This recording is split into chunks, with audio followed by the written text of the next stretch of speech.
So today's class is about web development foundation. Before we start the session, can someone answer what you understand by the word internet? Come on, guys. Someone try to answer this question. Internet అంటే దాని అర్థం ఏంటి? ఎవరైనా చెప్పగలరా?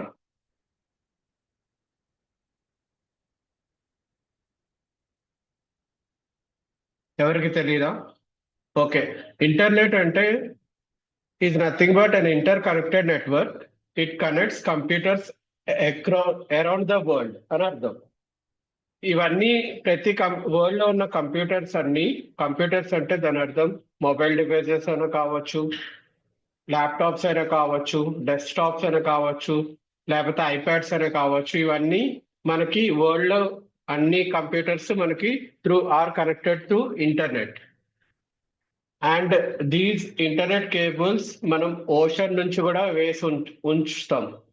Ocean లో కూడా పెద్ద పెద్ద కేబుల్స్ ఉంటాయి ఇంటర్నెట్ కనెక్ట్ అవ్వడానికి. గ్లోబలీ ఇంటర్నెట్ కంప్యూటర్స్ మాట్లాడుకోవడానికి మనకి మీడియం ఏమైనా ఉందంటే అది ఇంటర్నెట్.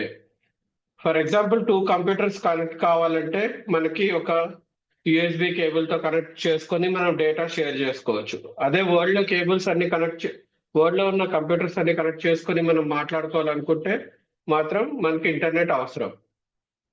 అండ్ ఎవరైనా ఆన్సర్ చేయగలరా క్లయింట్ అంటే ఏంటి లేకపోతే సర్వర్ అంటే ఏంటి అని?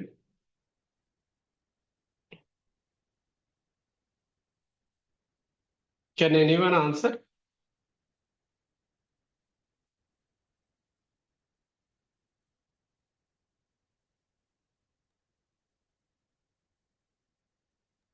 Server is interface between client and the user. Okay. Server అంటే మీకు వర్డ్ సర్వర్ అని వినగానే ఏం అర్థమైంది రాధిక గారు మీకు? One of the software. Server is a software. Very good answer. So server is a software which provides services to the all computers, to many computers. For example, ఇక్కడ ఉన్న ఈ కంప్యూటర్ ఒక సర్వర్ అనుకుందాం. A good server will be available for 24/7 hours. 24/7 complete గా 24 hours మనకి అవైలబిలిటీలో ఉంటుంది. And మనం ఆ కంప్యూటర్ నుంచి మనకు కావాల్సిన ఏదైనా ఇమీడియట్ డేటా ఏదైనా కావాలనుకుంటే ఆ సర్వర్ నుంచి యాక్సెస్ చేసుకోవచ్చు. అండ్ ఎనీ కంప్యూటర్ లో మనం ఏదైనా కంప్యూటర్ మనకు ఒక సర్వర్ లెక్క ఉపయోగపడుతుంది ఎప్పుడంటే సర్వర్ అనే సాఫ్ట్వేర్ ఆ కంప్యూటర్ లో ఇన్స్టాల్ చేసినప్పుడు అండ్ ఆ కంప్యూటర్ మనకి అదర్ కంప్యూటర్స్ కి సర్వీసెస్ ప్రొవైడ్ చేస్తున్నప్పుడు, డేటా ప్రొవైడ్ చేస్తున్నప్పుడు అది మనకి సర్వర్ లాగా ఉపయోగపడుతుంది. ఫర్ ఎగ్జాంపుల్ మనం ఒక Google website, Amazon website access చేసినప్పుడు మనం ఆ సర్వర్ కి కనెక్ట్ అయ్యేమో లేదో, లేకపోతే పర్టికులర్ గా ఆ వెబ్సైట్ ఒక డీటెయిల్స్ మనకి ఎలాగొస్తున్నాయంటే మనకి ప్రతి సర్వర్ కి ప్రతి కంప్యూటర్ కి ఒక ఐపీ అడ్రస్ ఉంటుంది. మనం క్లయింట్ కంప్యూటర్ కూడా మనం ఎంటర్ చేసే క్లయింట్ కంప్యూటర్ కూడా ఒక ఐపీ అడ్రస్ ఉంటుంది. అండ్ మనకి యాక్సెస్ వచ్చే సర్వర్ కంప్యూటర్ కూడా ఒక ఐపీ అడ్రస్ ఉంటుంది. ఈ ఐపీ అడ్రస్ ద్వారానే మనము ఏ కంప్యూటర్ కనెక్ట్ అయ్యామో, ఏ సర్వర్ కనెక్ట్ అయ్యామో తెలుసుకోగలం. Is that clear? Yes. Yeah. A client is a device. It requests data from a server. Client అంటే ఏమి లేదు. ఇప్పుడు మనం ఏదైనా బ్రౌజర్ లో మనం ఒక వెబ్సైట్ ఎంటర్ చేయగానే ఇప్పుడు google.com అని ఎంటర్ చేసాం, లేకపోతే amazon.com అని ఎంటర్ చేసాం. ఈ రెండు మనకి క్లయింట్స్ లెక్కే ఉపయోగపడతాయి.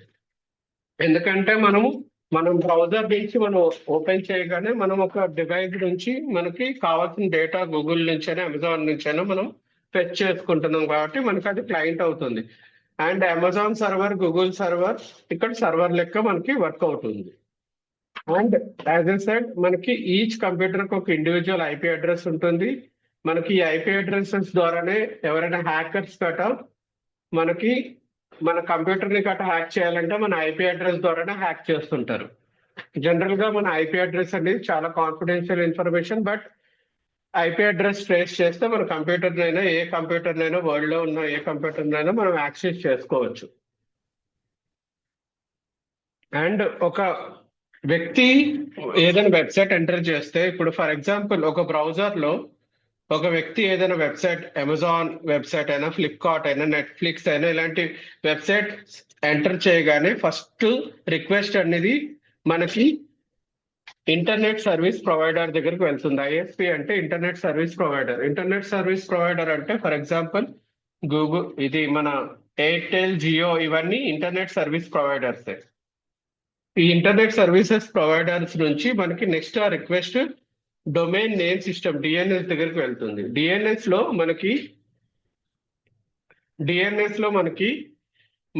ఈచ్ అండ్ డిఎన్ఎస్ అనేది ఒక అడ్రస్ బుక్ లాగా, ఒక టెలిఫోన్ డైరెక్టరీ లాగా పనిచేస్తుంది అనమాట. దీంట్లో ఏముంటాయంటే ఈచ్ అండ్ ఎవ్రీ సర్వర్ ఒక ఐపీ అడ్రస్ ఉంటుంది. ఈ ఐపీ అడ్రస్ ద్వారానే మనకి ఈ డిఎన్ఎస్ ఏమిస్తుంది, మనకి అవుట్పుట్ గా ఒక ఐపీ అడ్రస్ ఇస్తుంది. ఐపీ అడ్రస్ ఇవ్వగానే మనం ఆ సర్వర్ కి కనెక్ట్ అయ్యి మనకి కావాల్సిన డేటా మనం తెచ్చుకోగలుస్తున్నాం. క్లియర్ అయిందా? ఇక్కడ వరకు ఏమైనా డౌట్స్ ఉన్నాయా మీకు?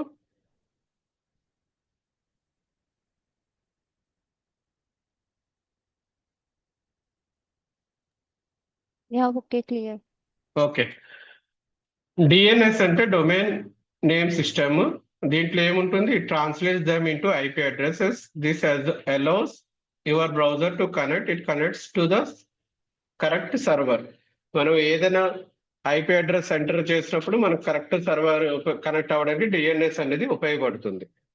ఆ డిఎన్ఎస్ మనకి రిక్వెస్ట్ రూపంలో, మనకి రెస్పాన్స్ రూపంలో వాపస్ వస్తుంది.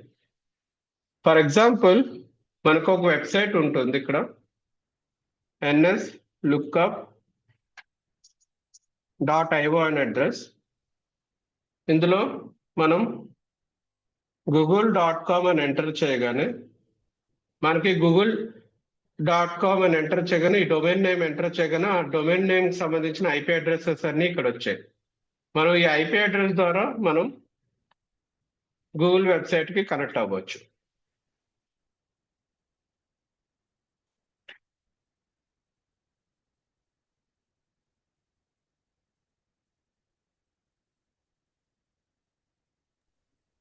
అందరికి కనిపించట్లేదు. ఏంటండి? హలో హలో మీరు ఎంటర్ చేసి ఇందాక కనిపించట్లేదు. Like okay okay okay okay okay ఇప్పుడు కనబడుతుంది. స్క్రీన్ షేర్ అవుతుంది కదా మీకు? Your screen share is paused అని వచ్చింది. ఒక్క నిమిషం, సారీ. ఇప్పుడు ఓకేనా? ఒక్క నిమిషం.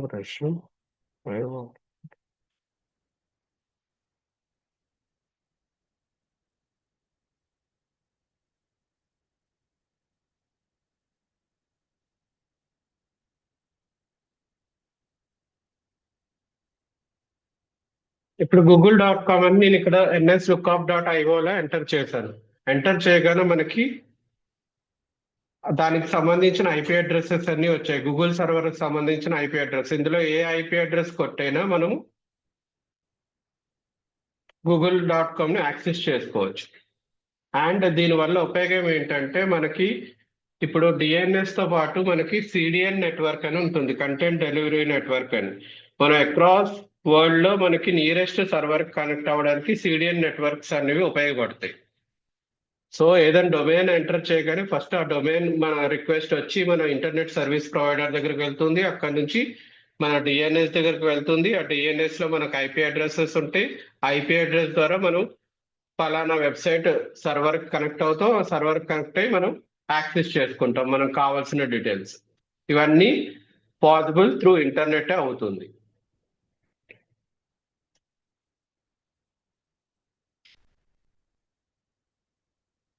And DNS allows your browser to connect. It connects to the correct server. Client requests a website. DNS server finds IP address. Server sends website data. ఇది అయిపోయిన తర్వాత ఫర్ ఎగ్జాంపుల్ మనకి రిక్వెస్ట్ రెస్పాన్స్ సైకిల్ గురించి discuss చేద్దాం. ఇప్పుడు మనం ఒక website domain name enter చేయగానే amazon.in అనే వెబ్సైట్ డొమైన్ నేమ్ ఎంటర్ చేయగానే ఆ రిక్వెస్ట్ ఫస్ట్ మనకి అమెజాన్ సర్వర్ కి వెళ్తుంది. అమెజాన్ సర్వర్ కి వెళ్ళిన తర్వాత మనకి అమెజాన్ సర్వర్ నుంచి మనకు response HTML, CSS, Java script code కింద, ఒక వెబ్ ప్యాక్ కింద, ఒక బండిల్ కింద మనకి రెస్పాన్స్ వస్తుంది. ఆ రెస్పాన్స్ వచ్చి మనకి బ్రౌజర్ లో ఆ కోడ్ అనేది లోడ్ అవుతుంది. మనకి డైరెక్ట్ గా ఒక రిక్వెస్ట్ ఎంటర్ చేయగానే ఫస్ట్ ఆ రిక్వెస్ట్ వెళ్ళి సర్వర్ దగ్గరికి వెళ్తుంది. సర్వర్ ఏమిస్తుంది, మనకి కోడ్ ఇస్తుంది. ఆ కోడ్ అనేది మనకి బ్రౌజర్ లోనే రన్ అవుతుంది, బ్రౌజర్ లోనే రెండర్ అయి డిస్ప్లే అవుతుంది. ఈచ్ బ్రౌజర్స్ అనేవి అంత పవర్ఫుల్ అన్నమాట.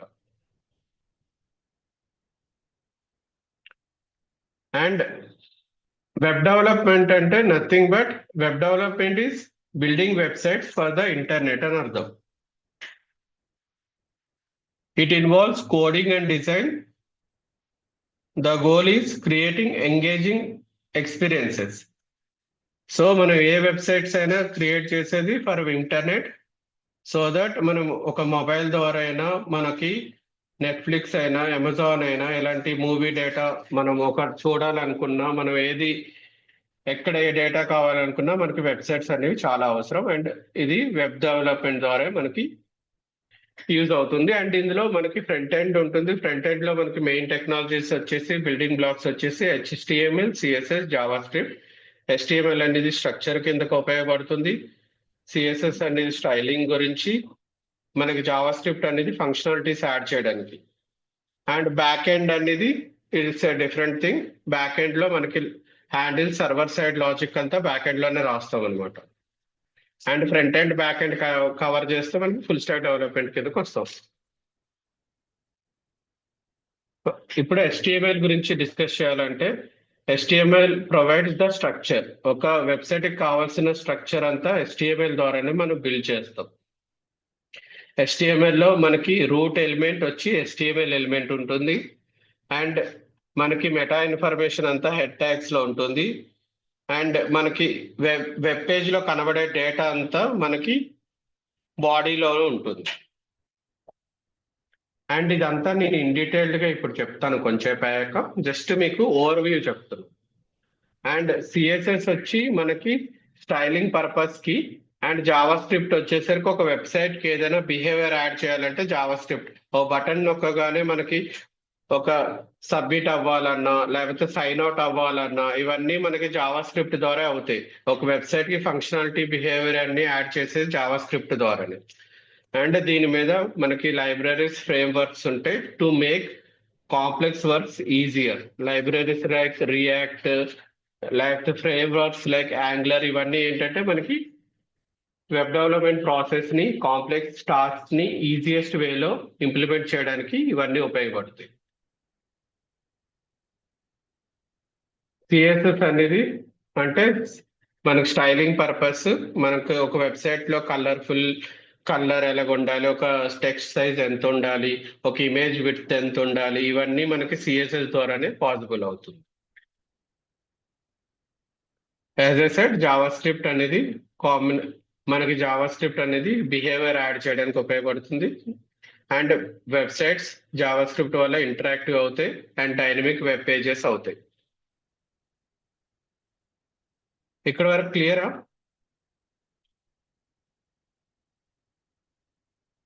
Hello, Yes, sir. Okay. Any doubts in this ఇప్పటి వరకు చెప్పిన దాంట్లో?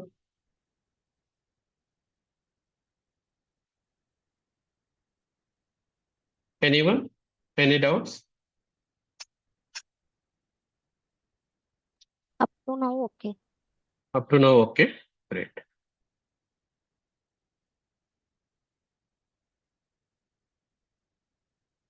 ఇప్పుడు ఒక వెబ్సైట్ బిల్డ్ చేయగానే మనకు అయిపోదు. ఫస్ట్ ఆఫ్ ఆల్ ఒక వెబ్సైట్ మనం బిల్డ్ చేయాలంటే దానికి ఓ ప్రాజెక్ట్ ప్లాన్ చేసుకుంటారు టీంలో. జనరల్ గా ఆ ప్రాజెక్ట్ లో ఏంటంటే మనకి వెబ్సైట్ లో ఏమేమి కావాలి, ఏమేమి ఫంక్షనాలిటీస్ ఉండాలి, మన nav బార్ ఎలాగ ఉండాలి, మన ఫూటర్ ఎలాగ ఉండాలి, ఇవన్నీ మనకి ప్రాజెక్ట్ ఇనిషియల్ స్టేజెస్ లో అంతా ప్లాన్ చేసుకున్న తర్వాత మనకి UX డిజైనర్స్ టెంప్లెట్స్ క్రియేట్ చేసి ఇస్తారు. టెంప్లెట్స్ క్రియేట్ చేసి ఇచ్చిన తర్వాత ఆ టెంప్లెట్స్ ప్రకారం మనం వెబ్సైట్స్ ని బిల్డ్ చేస్తుంటాం. ఫర్ ఎగ్జాంపుల్ మనకు ఇక్కడ HTML, CSS, జావా స్క్రిప్ట్ ద్వారా మనకు బేసిక్ ఏదైనా వెబ్సైట్ బిల్డ్ చేయొచ్చు. And using frameworks like Angular or libraries like React ఉపయోగించి మనకి గుడ్ వెబ్సైట్స్ అన్ని బిల్డ్ చేయొచ్చు. అండ్ వెబ్సైట్స్ ఒకటి బిల్డ్ అవ్వగానే డిప్లై చేసే ముందర ఫస్ట్ మనం దాన్ని అన్ని వెబ్సైట్స్ ఫంక్షనాలిటీస్ అన్ని కరెక్ట్ గా వెబ్సైట్ లో పనిచేస్తున్నాయో లేదో అనడానికి టెస్టింగ్ చేస్తాం వెబ్సైట్ ని టెస్టింగ్ చేసిన తర్వాత మనం వెబ్సైట్ ని లాంచ్ చేయడాన్ని డిప్లాయ్ అంటాం. దాని ప్రొసీజర్ ని డిప్లాయ్మెంట్ అంటే వెబ్సైట్ ని లాంచ్ చేయడం అంటే సర్వర్ సైడ్ లో పెట్టేసి వెబ్సైట్ ని మనకి కంటిన్యూస్ గా రన్ చేయడం, అందరికి యూజ్ కి అవైలబిలిటీగా పెట్టడాన్ని డిప్లాయ్మెంట్ అంటాం. So what is HTML? HTML అంటే hyper text markup language. It is the easiest language and standard language use to create the structure for web pages. ఒక వెబ్సైట్ కి మనం ఒక స్ట్రక్చర్ క్రియేట్ చేయాలంటే మనకి దానికి HTML అనేది రావాలి. అండ్ HTML ని నేర్చుకోవడం ఎవరికైనా ప్రోగ్రామింగ్ రాని వాళ్ళకైనా చాలా ఈజియెస్ట్ ప్రాసెస్ అనమాట. అండ్ మనము ఒక HTML గురించి మనం ఏ ట్యాగ్స్ ని లేకపోతే ఏ ఎలిమెంట్స్ ని గుర్తుపెట్టుకోవాల్సిన అవసరం కూడా లేదు. మనం రెగ్యులర్ గా డెవలప్మెంట్ లో మనం వాడుతుంటే అవే అలవాటు అయిపోతాయి అండ్ దీన్ని స్పెషల్ గా గుర్తుపెట్టుకోవాల్సిన అవసరం లేదు. కానీ HTML రావాలంటే జస్ట్ 1 time 2 times ప్రాక్టీస్ చేస్తే చాలు. ఎందుకంటే రెగ్యులర్ గా మనం ప్రాజెక్ట్స్ బిల్డ్ చేసేటప్పుడైనా లేకపోతే యాంగులర్ అయినా జావా స్క్రిప్ట్ అయినా రియాక్ట్ అయినా నేర్చుకుంటున్నప్పుడైనా HTML ఆటోమేటిక్ గా వచ్చేస్తుంది. ఎందుకంటే మనం రెగ్యులర్ గా అక్కడ ఇంప్లిమెంట్ చేసేటప్పుడు ఫంక్షనాలిటీస్ ఇంప్లిమెంట్ చేసేటప్పుడైనా మనం dynamic web HTML elements generate చేస్తాం. రియాక్ట్ లో అయితే మనం కాంపోనెంట్స్ ఉపయోగించి HTML ఎలిమెంట్స్ ని డైనమికల్ గా జనరేట్ చేస్తాం. HTML ట్యాగ్స్ అన్ని అవన్నీ కాంపోనెంట్స్, కస్టమైజ్డ్ కాంపోనెంట్స్ అంటాం దాంట్లో రియాక్ట్ లో. సో HTML అంటే హైపర్ టెక్స్ట్ మార్కప్ లాంగ్వేజ్. ఇది దేనికి ఉపయోగపడుతుందంటే మనకి స్ట్రక్చర్డ్ వెబ్ పేజెస్ క్రియేట్ చేయడానికి ఉపయోగపడుతుంది. It provides the basic framework for websites by defining elements like headings, paragraphs, links, images, and more. And ఇప్పుడు కరెంట్ నేర్చుకునే HTML ఏంటంటే వర్షన్ 5. ఇది the latest version of the HTML. దీంట్లో కొన్ని latest features add చేశారు.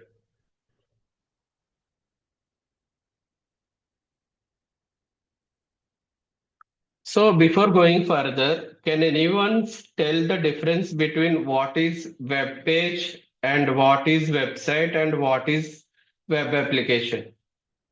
Difference between website, web page and web application. Can anyone try to answer it? Yes, web page is a single page.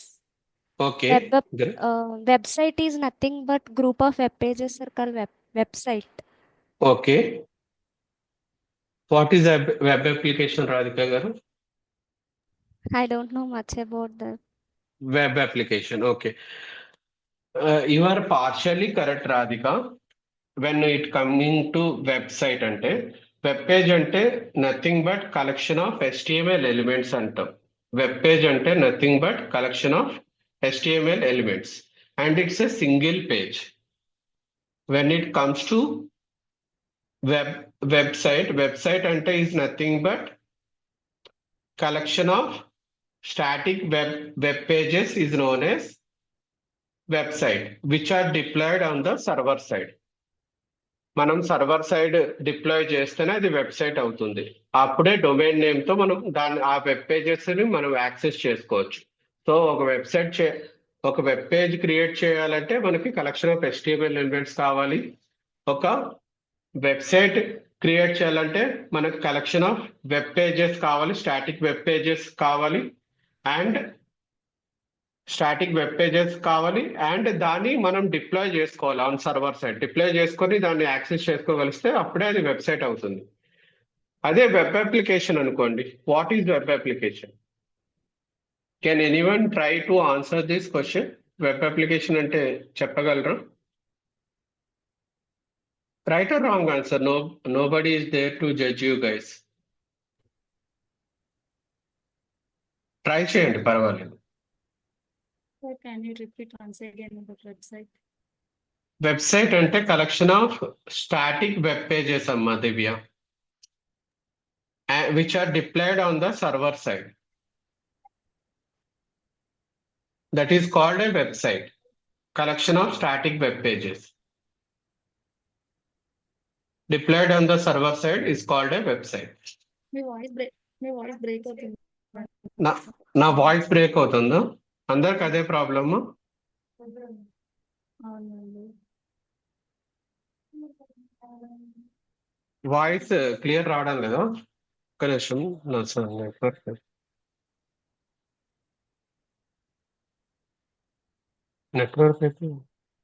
Network అయితే ఏం issue లేదు. అందరికి అదే problem? మీ network side ఏం ఇష్యూ Yeah, లేదా? audible, sir. Audible. Audible right, okay. Divya గారు, మీ నెట్వర్క్ ఇష్యూ ఏదైనా ఉంటుంది, ఒకసారి డిస్కనెక్ట్ అయ్యి జాయిన్ అవ్వండి కావాలంటే. అండ్ ఇది రికార్డింగ్ సెషన్ కూడా మేము ప్రొవైడ్ చేస్తాం. ఎడిపోలి మన యూట్యూబ్ లో ప్రవీణ్ క్లాసెస్ అని ఉంటుంది, దాంట్లో ఈ రికార్డింగ్ సెషన్ కూడా మేము అప్లోడ్ చేస్తాము. ఈ రోజు సెషన్ పర్పస్ ఏంటంటే, మామూలుగా మనం బేసిక్స్ తెలుసుకోవడానికే. వెబ్ డెవలప్మెంట్ మనకు నేర్చుకునే ముందర ఇంటర్నెట్ ఏంటి, క్లయింట్ అంటే ఏంటి, సర్వర్ అంటే ఏంటి, రిక్వెస్ట్ రెస్పాన్స్ సైకిల్ అంటే ఏంటి, అండ్ మనకు ఒక వెబ్సైట్స్ ఎలాగ ఓపెన్ అవుతాయి, ఇవన్నీ తెలుసుకోవడానికే ఈ పర్పస్. అండ్ మనం ఈ రోజు కొంత HTML స్టార్ట్ చేస్తాము. ఇది స్టార్ట్ చేసిన తర్వాత మనకి ఇన్ డెప్త్ కూడా మనం HTML గురించి, CSS గురించి, జావాస్క్రిప్ట్ ఫౌండేషన్ గురించి అన్ని చెప్తాను. తర్వాత మనకి ప్రవీణ్ సార్ వచ్చి మిగతావి చెప్తారు. అండ్ వీటి మీద మనకి రిపీటెడ్ క్లాసెస్ కూడా జరుగుతాయి. అండ్ రివిజన్ క్లాసెస్ కూడా మళ్ళీ ఒకసారి ఇవన్నీ రిపీట్ చేస్తారు Praveen sir.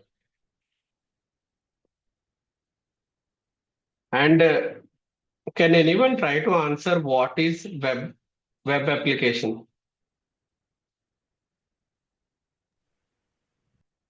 I think group of websites are interacting with each other. Okay, good try Radhika. And anyone, ఎవరైనా ట్రై చేస్తారండి? రైట్ ఆర్ రాంగ్ మాట్లాడవచ్చు, మాట్లాడితేనే మీకు సబ్జెక్ట్ వస్తుంది.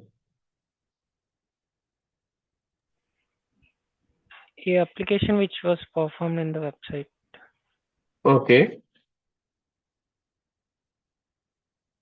ఓకే, ఇంకా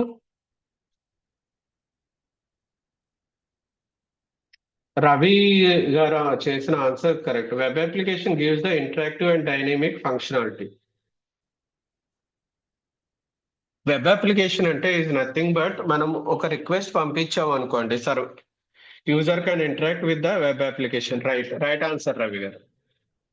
మనం చెప్పాలంటే ఒక డొమైన్ నేమ్ ఎంటర్ చేయగానే ఫస్ట్ ఆఫ్ ఆల్ ఆ డొమైన్ నేమ్ మనకి రిక్వెస్ట్ సర్వర్ సైడ్కి వెళ్తుంది. ఫర్ ఎగ్జాంపుల్, ఇప్పుడు ఇన్స్టాగ్రామ్ ఉన్నా, ఫేస్బుక్ ఉన్నా, మనం సైన్ అప్ చేస్తున్నప్పుడు మనకి సైన్ అప్ వెబ్ పేజెస్ ఎలా జనరేట్ అవుతున్నాయి, మన ప్రొఫైల్ ఫోటోతోని, మన డీటెయిల్స్ తోని ఇవన్నీ పేజెస్ వస్తున్నాయి.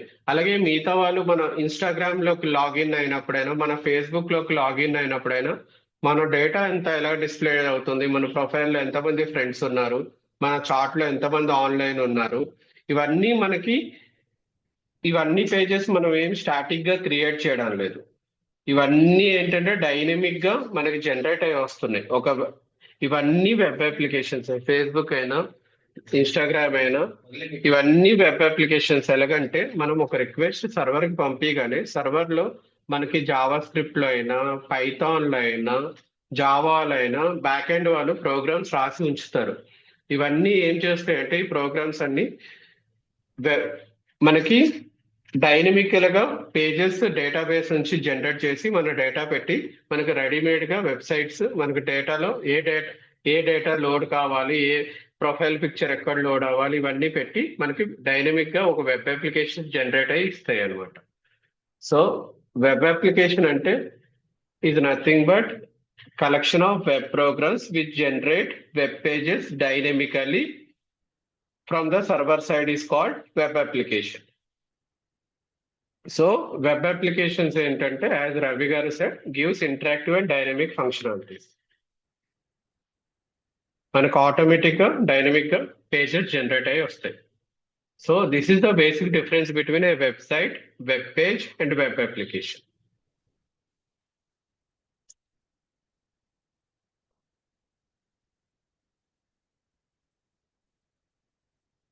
సో మనం HTML స్టార్ట్ చేసే ముందర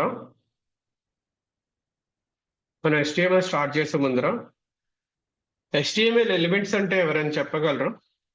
what is the difference between HTML element, HTML tag and content? Can anyone answer this question? Difference between HTML element, HTML tag and HTML content.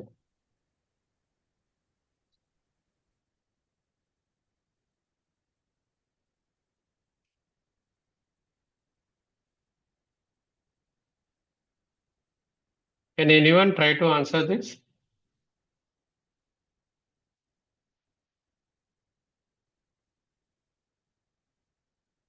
Okay, no issue.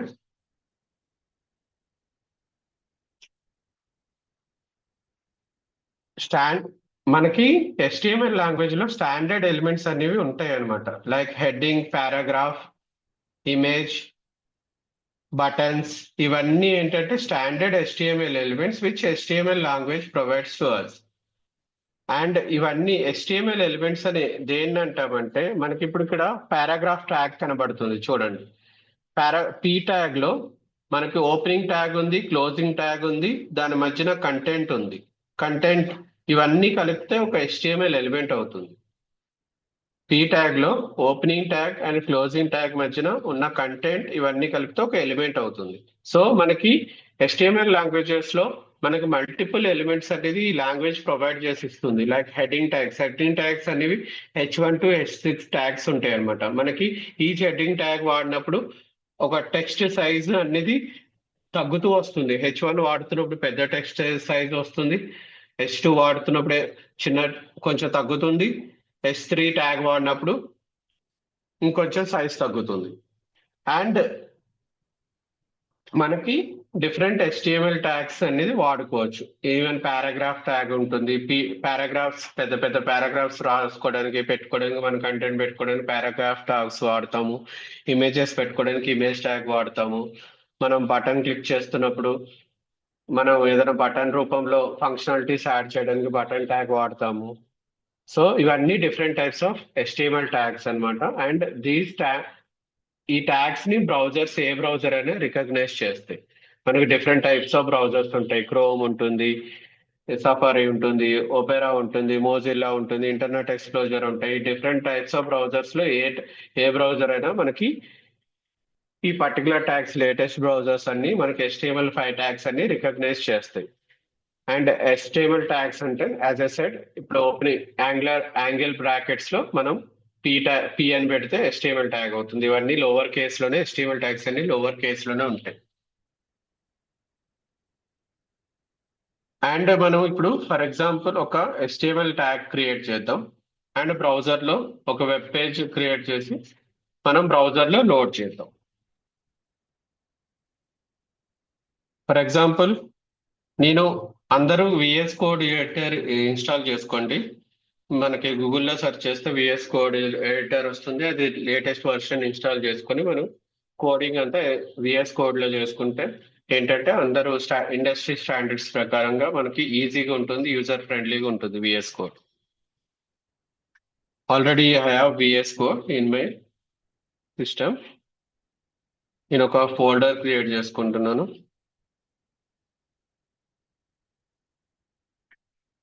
ఇక్కడ ఎడిపోలి అనే folder create చేసుకుంటున్నాను.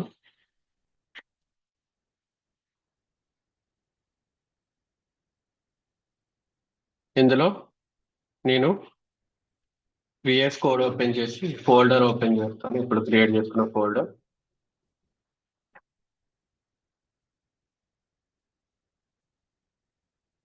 ఇందులో ఒక file create చేస్తాను ఈ folder లో.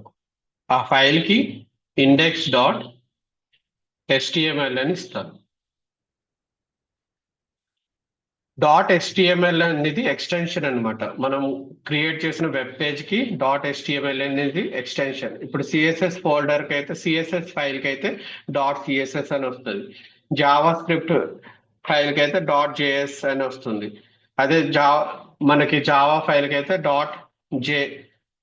Java అని వస్తుంది. ఇవన్నీ ఎక్స్టెన్షన్స్ అన్నమాట. ఒక ఫైల్ కి ఈ ఫైల్ కి ఎక్స్టెన్షన్ ఇచ్చిన దాన్ని బట్టి మనకి ఏ లాంగ్వేజ్ లో ఆ ఫైల్ రాసి ఉన్నదో మనకు అర్థమవుతుంది. ఇప్పుడు .html అని ఇచ్చాను కాబట్టి ఇప్పుడు .html. ఇందులో జస్ట్ P ట్యాగ్ లో హలో వరల్డ్ అనే ప్రోగ్రామ్ రాస్తున్నాం. దీన్ని మన బ్రౌజర్ లో ఓపెన్ చేసి చూపెడతాను మీకు.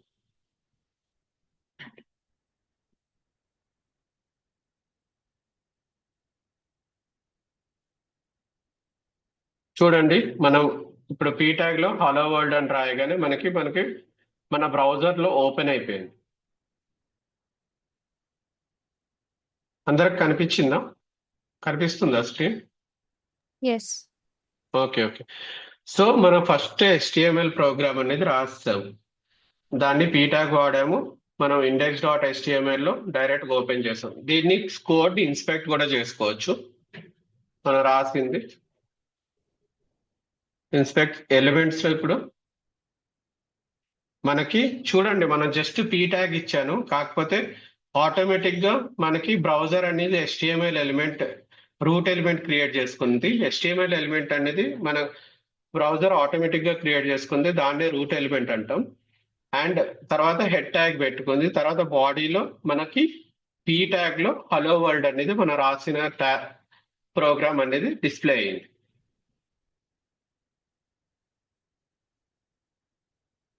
ఫర్ ఎగ్జాంపుల్ ఇప్పుడు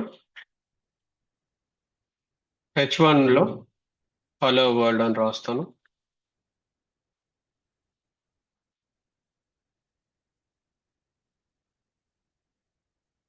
H3 లో హలో వరల్డ్ అని రాస్తాను. నెక్స్ట్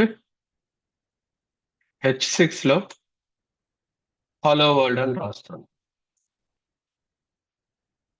హెడ్డింగ్ ట్యాగ్స్ అనేది మనకి ఇన్బిల్ట్ గా మనకి HTML లో H1 to H6 అని ఉంటాయి అనమాట. ఓన్లీ H1 to H6 మనకి HTML లాంగ్వేజ్ ప్రొవైడ్ చేస్తుంది హెడ్డింగ్ ట్యాగ్స్. చూడండి, నేను క్రియేట్ చేసిన హెడ్డింగ్ ట్యాగ్స్ అన్ని క్రియేట్ అయిపోయినాయి. హలో వరల్డ్ అనేది నేను ఫస్ట్ పారాగ్రాఫ్ ట్యాగ్ తో ఉపయోగించి హలో వరల్డ్ రాశాను. నెక్స్ట్ H1 ట్యాగ్ ఉపయోగించగానే మనకి సైజు బోల్డ్నెస్ చాలా పెద్దగా కనబడుతుంది మనకు బ్రౌజర్ లో. అదే H3కి వచ్చేసరికి దాని సైజు హెడ్డింగ్ సైజ్ అనేది తగ్గిపోయింది, బోల్డ్నెస్ కూడా తగ్గింది. మీరు గమనిస్తే H6 is lesser size than paragraph tag. Paragraph tag కంట మనం వాడిన ట్యాగ్ కంట సైజ్ అనేది తగ్గిపోయింది H6 ట్యాగ్ వాడగానే. సో మనము హెడ్డింగ్ ట్యాగ్స్ అనేది మనకి రిక్వైర్మెంట్ బట్టే వాడతాం అనమాట. అండ్ మనకి రియాక్ట్కి వచ్చేసరికి ట్యాగ్స్ అన్ని మనము జనరల్ గా ఇలా H1 H2 ఇవన్నీ రాసుడు తక్కువ ఉంటుంది. మనం జనరల్ గా కాంపోనెంట్స్ క్రియేట్ చేసి కాంపోనెంట్స్ కిందనే మనం యూఐని మొత్తం డైనమికల్ గా జనరేట్ చేస్తాం. యూఐ మొత్తం కాంపోనెంట్ బేస్డ్ అయిపోతుంది. ఈ ట్యాగ్స్ అన్ని మనం ఇప్పుడు ఇన్బిల్ట్ ట్యాగ్స్ ఇప్పుడు రియాక్ట్ వచ్చేసరికి మనం H7 H8 ట్యాగ్స్ కూడా క్రియేట్ చేసుకోవచ్చు కావాలనుకుంటే. దాన్నే కస్టమ్ ఎలిమెంట్స్ అని అంటాం. అది ఇప్పుడు చాలా టైం ఉంది రియాక్ట్ వరకు వెళ్ళేసరికి మీకు అది అర్థం కావడానికి. ఫస్ట్ అయితే మనకి హెడ్డింగ్ ట్యాగ్స్ లో మనకి యూఐ ఎలా లోడ్ అవుతుంది అనేది మీరు చూసుకోవాలి అండ్ ఇన్స్పెక్ట్ చేసుకొని మన ఎలిమెంట్స్ ని మనం క్రియేట్ చేసుకోవాలి. అండ్ ఇప్పుడు జస్ట్ మనం again going to the document, మన విఎస్ కోడ్ కి వెళ్తున్నాను. విఎస్ కోడ్ లో ఇప్పుడు డైరెక్ట్ గా నేను ఇలా రాస్తాను కదా, ఇలా రాయకుండా జనరల్ గా మనం ఎక్స్క్లమేటరీ మార్క్ నొక్కగానే ఎమిట్ అబ్రివేషన్ అని వస్తుంది మనకి. ఈ ఎమిట్ అబ్రివేషన్ చేసుకుంటే మన విఎస్ కోడ్ ఒకటే మనకి డైరెక్ట్ బాయిలర్ ప్లేట్ కోడ్ అనేది మనం తయారు చేసి ఇస్తుంది. HTML కి సంబంధించిన బాయిలర్ ప్లేట్ కోడ్. ఇందులో డాక్ టైప్ HTML అంటే మనకి వర్షన్ HTML5 వాడుతున్నాను అని దాని అర్థం. HTML అనేది ఇక్కడ రూట్ ట్యాగ్ అంటాం. ప్రతి దానికి మనకి HTML ట్యాగ్ అనేది ఇంపార్టెంట్. దానికి పేరెంట్ ట్యాగ్ లాగా రూట్ ట్యాగ్ లాగా ఒక హైరార్కీలో ఉంటుంది. దాని తర్వాత హెడ్ ట్యాగ్ వస్తుంది. హెడ్ ట్యాగ్ లో మనం మెటా డేటా వాడతాం. మెటా డేటా అంటే data about data, information about data about data. ఇదంతా మనకి బ్రౌజర్ లో బాడీలో మనకి డాక్యుమెంట్ లోడ్ అవుతున్నప్పుడు కనబడదు, మనకి బ్రౌజర్ కి కావాల్సిన డేటా అంతే. అండ్ లాంగ్వేజ్ EN అంటే ఇంగ్లీష్ లాంగ్వేజ్ వాడుతున్నామని అర్థం. క్యారెక్టర్ UTF-8 అంటే దాని అర్థం మనం ఆ క్యారెక్టర్స్ UTF-8 వాడుతున్నామని అర్థం. అండ్ ఇక్కడ టైటిల్ అనేది ఉన్నది చూడండి. ఇప్పుడు ఫర్ ఎగ్జాంపుల్ నాకు ఈ టైటిల్ అనేది ఇక్కడ లోడ్ చేస్తే, రిఫ్రెష్ చేస్తే టైటిల్ అనేది ఇక్కడ డాక్యుమెంట్ కనబడుతుంది మన వెబ్ పేజ్ లో. ట్యాబ్ లో మనకి బాడీలో కాకుండా ట్యాబ్ హెడ్డింగ్ లో మనకి టైటిల్ అనేది డాక్యుమెంట్ కనబడుతుంది. ఇప్పుడు టైటిల్ మార్చుకోవచ్చు కావాలనుకుంటే. టైటిల్ ఇక్కడ నేను ఎడిపోలి అని రాస్తే ఎడిపోలి అనే టైటిల్ వస్తుంది. ఈ టైటిల్ అనేది ఇప్పుడు చూడండి మన ట్యాబ్ లో మనకి టైటిల్ మారిపోయింది, ఎడిపోలి అనేది మారిపోయింది. ఈ టైటిల్ అనేది మనకి ఎందుకు ఉపయోగం అంటే మనకు ఎస్ఈఓ ఆప్టిమైజేషన్ గురించి ఉపయోగం. ఇప్పుడు సెర్చ్ ఇంజిన్ లో మనం ఎస్ఈఓ అంటే సెర్చ్ ఇంజిన్ ఆప్టిమైజేషన్. మనం ఒక గూగుల్లో మనం నెట్ఫ్లిక్స్ వెబ్సైట్ అయినా లేకపోతే ఏదైనా వెబ్సైట్ గురించి సెర్చ్ చేస్తున్నాం, ఆ వెబ్సైట్ రిజల్ట్స్ లో మనకి టాప్ రావాలంటే ఎస్ఈఓ అనేది ఇంపార్టెంట్. ఈ ఎస్ఈఓ గురించి ఈ టైటిల్ ఇవన్నీ కరెక్ట్ గా ఇవ్వడం అనేది ఇంపార్టెంట్. ఇప్పుడు నెట్ఫ్లిక్స్ అనే వెబ్సైట్ ఓపెన్ చేస్తున్నాం. ఇది ఓపెన్ చేయగానే చూడండి దీని టైటిల్ ఏం ఓపెన్ అవుతుందో, నెట్ఫ్లిక్స్ ఇండియా అని మనకి ఇలా టైటిల్ ఇచ్చింది. Watch TV shows online, watch movies online అనేది మనకి నెట్ఫ్లిక్స్ ఇండియా వాడుతున్న టైటిల్. అలాగే మన వెబ్ పేజ్ కి మనం వాడుతున్న టైటిల్ ఇక్కడ ఎడిపోలి అనే టైటిల్ వాడుతున్నాం. ఈ వెబ్ పేజ్ నేనే ఇక్కడ ఓపెన్ చేసుకోగలను, లేకపోతే మీ సిస్టమ్ లో కూడా మీరు ఓపెన్ చేసుకోగలరు. ఎవరైనా ఆన్సర్ చేయగలరా దీన్ని? ఈ యాక్సెస్ చేసుకునే ఛాన్స్ ఉంటుందా? Yes, through IP address. Through IP address. ఇప్పుడు ఈ ఐపీ అడ్రస్ ఎంటర్ చేస్తే నువ్వు యాక్సెస్ చేసుకోగలవా? Maybe. చేసుకోలేవు, ఎందుకంటే ఇది నా లోకల్ సిస్టమ్, నా సిస్టమ్ లో ఉంది. ఇది నేను సర్వర్ సైడ్ లో నేను పెట్టలేదు. సర్వర్ లో పెడితే మీరు అప్పుడు యాక్సెస్ చేసుకోవచ్చు through IP address or to domain name. నేను సర్వర్ లో ఇది ఎప్పుడైతే డిప్లాయ్ చేస్తానో ఈ వెబ్ పేజ్ ని, అప్పుడే మీరు యాక్సెస్ చేసుకోగలరు. అంతవరకు ఇది నా లోకల్, నేను క్రియేట్ చేసుకున్న నా సిస్టమ్ లోనే నేను యాక్సెస్ చేసుకోగలను ఈ వెబ్ పేజ్ ని. మిగతా వాళ్ళు యాక్సెస్ చేసుకోవడానికి ఉండదు. సో అర్థమైందా Radhika? Yes, through any desk we can access your web page. That is a different scenario. I'm telling about general గా మీరు ఇప్పుడు ఎంటర్ చేస్తే ఇది మీకు ఓపెన్ కాదు. Yeah, okay. ఓకే, దాని అర్థం అది. Clear? Yes. Okay, so boilerplate కోడ్కి వద్దాం. బాయిలర్ ప్లేట్ కోడ్ లో ఇప్పుడు మనకి HTML అనేది రూట్ ట్యాగ్ అవుతుంది. అండ్ దీంట్లో హైరార్కీ ట్యాగ్ లో హెడ్ ట్యాగ్ వస్తుంది. హెడ్ ట్యాగ్ లో మనకి మెటా ట్యాగ్స్ ఉన్నాయి. ఇవన్నీ మెటా ట్యాగ్స్ గురించి మీరు అంత ఇప్పుడు నేర్చుకోవాల్సిన అవసరం లేదు, అంత కాన్సన్ట్రేట్ చేయాల్సిన అవసరం లేదు. Because it is like data about data. ఇది బ్రౌజర్ కావాల్సిన డేటా, మనకి అంత అవసరం లేదు. కానీ మనం ఏది రాసినా మనం బాడీలోనే రాస్తాం. ఫర్ ఎగ్జాంపుల్ హెడ్ ట్యాగ్ లో మనం సిఎస్ఎస్ ఫైల్స్ ని పెట్టుకోవచ్చు, లింక్ చేసుకోవచ్చు, జావా స్క్రిప్ట్ ఫైల్స్ ని లింక్ చేసుకోవచ్చు. ఇవన్నీ మనకి బ్రౌజర్ లో కనబడవు అనమాట. ఓన్లీ బ్రౌజర్ లో మనం బాడీలో ఏం రాస్తే, బాడీ ట్యాగ్ లో ఏం రాస్తే అదే కనబడుతుంది. ఇప్పుడు హలో, గుడ్ ఈవినింగ్ ఆల్ అని రాశారు. సో మనకి బాడీలో ఎన్ని మెటా ట్యాగ్స్ ఉన్నా మనకి అవి ఏం కనబడడం లేదు. ఓన్లీ మనకి టైటిల్ ఇచ్చింది మనకి ట్యాబ్ లో కనబడుతుంది, అండ్ బాడీలో ఏం రాస్తే అదే నాకు కనబడుతుంది.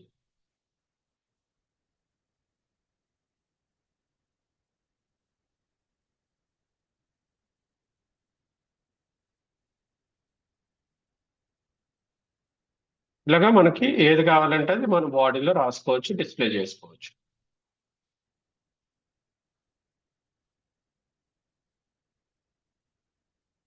అండ్ మనకి ఇప్పుడు S2 అని క్రియేట్ చేయగానే మనకి దానికి ఓపెనింగ్ ట్యాగ్ క్రియేట్ అవుతుంది, దానికి క్లోజింగ్ ట్యాగ్ కూడా క్రియేట్ అవుతుంది. P ట్యాగ్ అని క్రియేట్ చేయగానే మనకి ఓపెనింగ్ ట్యాగ్ క్రియేట్ అవుతుంది, క్లోజింగ్ ట్యాగ్ కూడా క్రియేట్ అవుతుంది. సో అన్ని ట్యాగ్స్ కి ఓపెనింగ్ ట్యాగ్స్ ఉంటాయా, క్లోజింగ్ ట్యాగ్స్ ఉంటాయా అంటే కొన్ని ట్యాగ్స్ కి సెల్ఫ్ క్లోజింగ్ ట్యాగ్స్ ఉంటాయి. అది నేను రేపటి క్లాస్ లో చెప్తాను.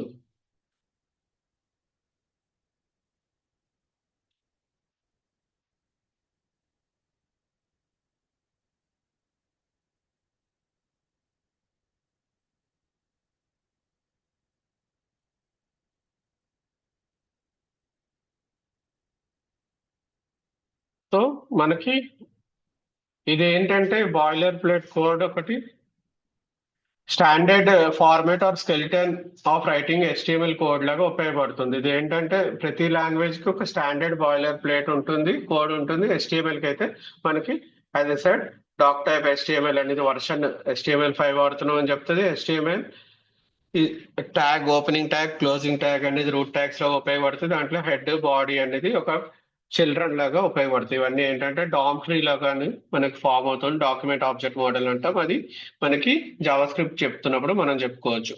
అండ్ మీరు ఒక అసైన్మెంట్ లాగా ఇస్తున్నాను. ఇలాగా ఒక పేజ్ క్రియేట్ ఇలాగా మనకి అవెంజర్స్ అని H1 ట్యాగ్ తో క్రియేట్ చేయండి.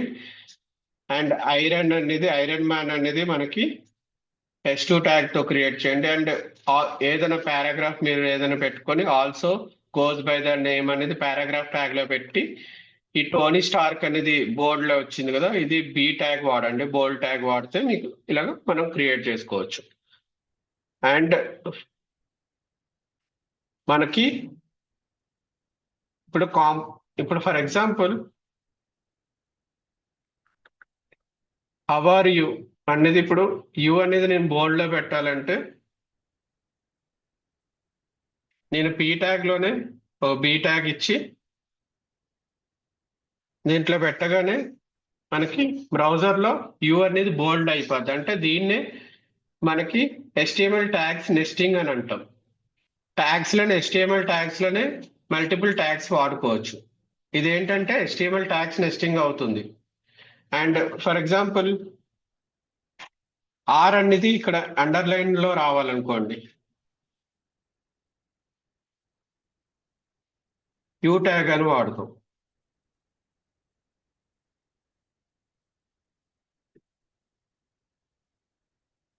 ఇక్కడ హవారీలో ఆర్ అనేది అండర్లైన్ లో అయిపోయింది.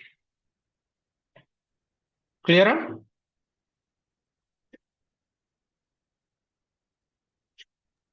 Yes clear. ఓకే. అండ్ ఈ రోజుకి ఇదే. మీకు ఇక్కడ మన ఎడిపోలి సైట్ కి వెళ్తే edipoli.in లో మనకి ట్యుటోరియల్స్ కి వెళ్తే కోర్సెస్ లోకి వెళ్ళి ఫ్రంట్ ఎండ్ విత్ రియాక్ట్ కి వెళ్ళండి. ఇందులో అసైన్మెంట్స్ లో మనకి HTML మీద కొన్ని అసైన్మెంట్స్ ఉంటాయి. ఈ అసైన్మెంట్స్ లో మీకు ఏది వస్తే ఏవి ఇప్పుడు మనం చెప్పుకున్న అసైన్మెంట్స్ ఏవి చేయగలిస్తే అవి చేయడం స్టార్ట్ చేస్తుండండి. మీకు ప్రాక్టీస్ అవుతుంది. HTML ఇలా క్రియేట్ చేస్తూ ప్రాక్టీస్ చేస్తుంటే మీకు ఈజీ అవుతుంది.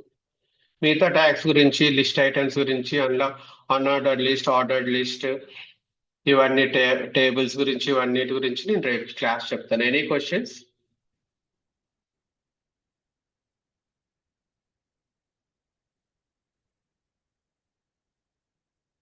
ఏమైనా క్వశ్చన్స్ ఉన్నాయా ఈరోజు చెప్పిన క్లాస్ లో? ఏమైనా doubts, questions? Hello, No, sir. Okay. Anyone else? Any questions ఉన్నాయా?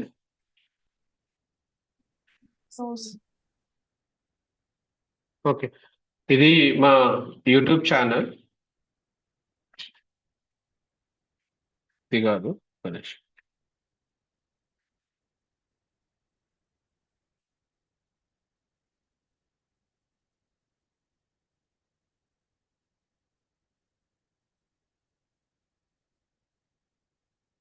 ఇందులో మీకు వెబ్ డెవలప్మెంట్ దాని గురించి మనకి కొన్ని ఫ్రీ వీడియోస్ కూడా ఉంటాయి.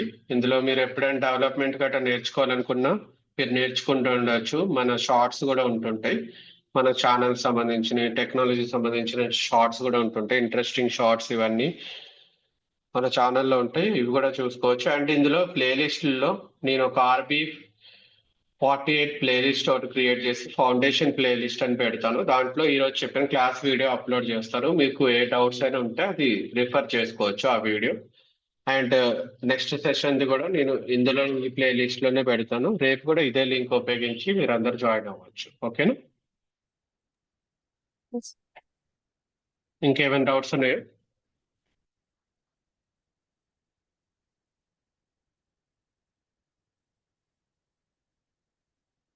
అంతా క్లియర్ కదా? ఓకే, చలో ఫిర్ good night and see you tomorrow guys. Thanks for joining. Thank you so much. Thank you. Thank you. Thanks, sir. Thank you.